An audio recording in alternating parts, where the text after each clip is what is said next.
We are thrilled to be presenting the exhibition Alain Jacquet, James Rosenquist at Perrotin, New York. This is the first time these artists have been presented together in a two-person exhibition. This exhibition is in collaboration with Casmin Gallery and would not have been possible without the help of both artists' families.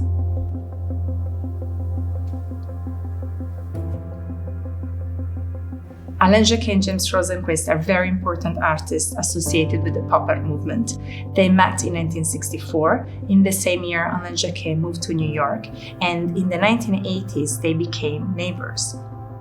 Their relationship is tied to the rise of the pop art movement and is connected to the story of the New York scene as a whole.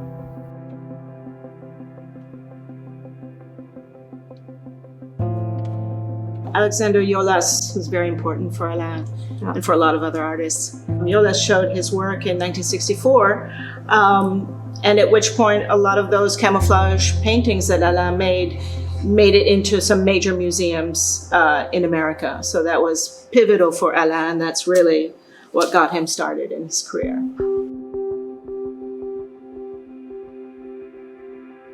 Jim came from the Midwest and got to New York in the late 50s. He was painting billboards to make money at that time.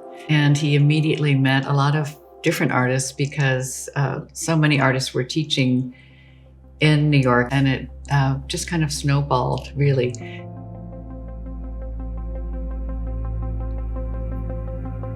Jim was in Paris for a show at Ileana Sonnabend.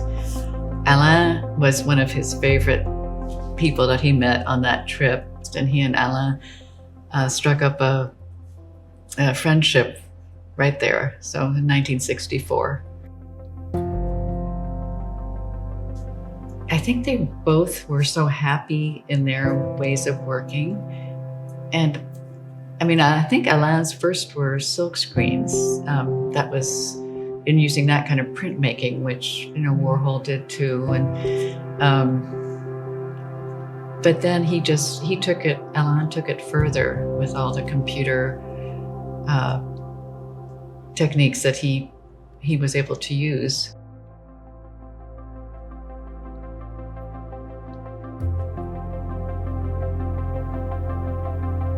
When Alain, in the early 60s, when he was producing his camouflage pieces, he did one of Liechtenstein and Liechtenstein's hot dog.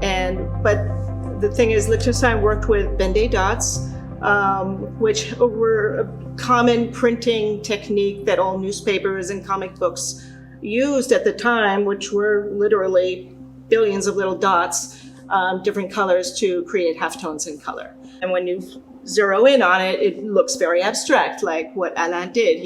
He took the image, put a Ben-Day dot silk screen, photo screen on it, and then blew it up so that it became abstract. And when that happened, he, I think, created kind of a fascination with this little thing called the dot and what it is exactly and how does it turn into imagery. And then which this actually led him to working with Braille and then bringing the dot into, well, the globe is a dot as well, and outer space has a billion dots in it because it has other planets and stars, and then it also can develop into the donut itself is a dot with a dot inside of it. And then he became fascinated with that. And then there was this discovery of the black hole actually looking like a donut shape.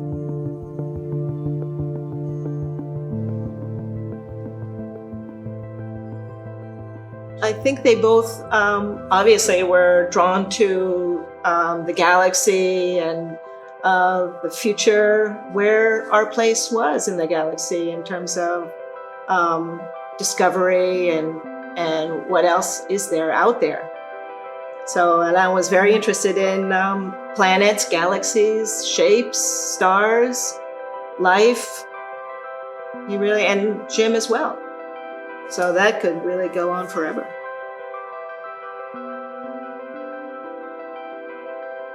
It's such an amazing contrast. Kind of both of them going after these really intense and like scientific and spiritual concepts, but coming at it from such different angles.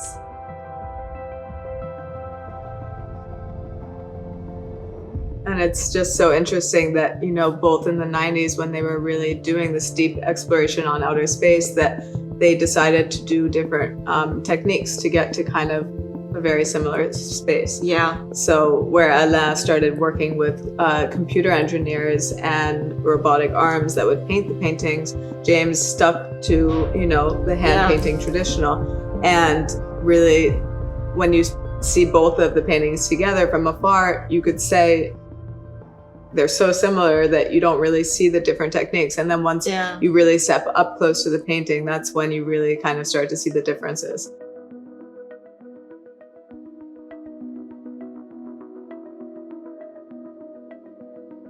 But Alain really did go into this realm of, he wanted the idea to be a sort of a conceptual idea in his mind, but that something else would produce it.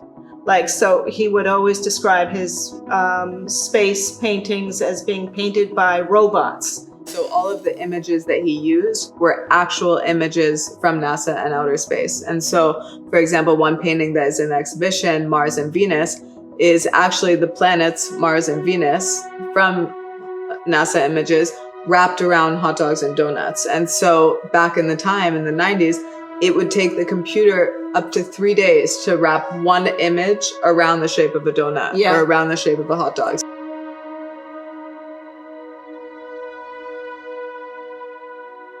Jim used color and reflection to create a place that when you're looking at the painting, you're not sure where you're standing because you're not sure where anything is because it's always moving. It's always active, really active surface.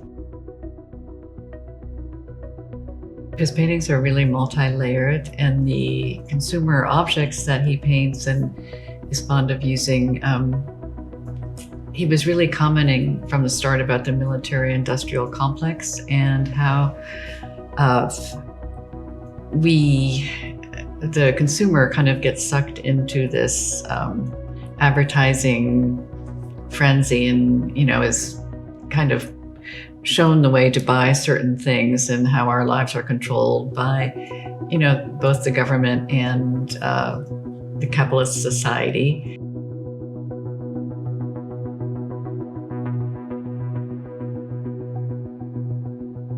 In this exhibition, we aim to highlight the similarities, mutual influences, and differences between both artists.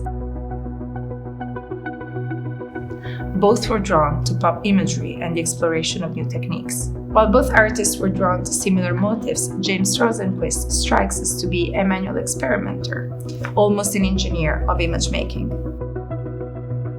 In contrast, Alain Jacquet could be seen as the spiritual heir to Marcel Duchamp, eschewing direct interaction with the physical act of painting. I hope you'll enjoy the show.